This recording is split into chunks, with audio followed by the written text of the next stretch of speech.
السلام عليكم ورحمة الله وبركاته. أعوذ بالله من الشيطان الرجيم.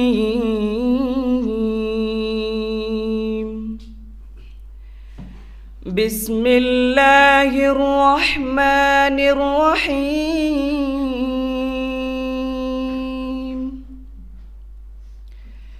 والتين والزيتون وطور سينين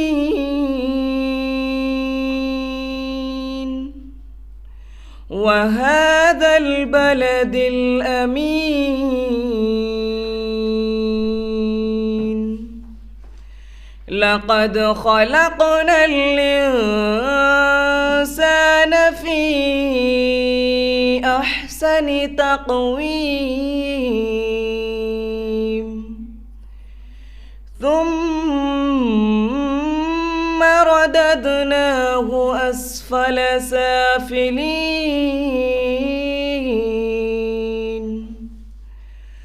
إلا الذين آمنوا وعملوا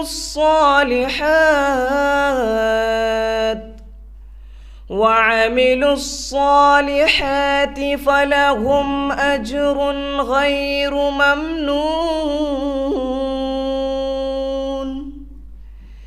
فما يكذبك بعد بالدين؟ أليس الله بأحكم الحاكمين؟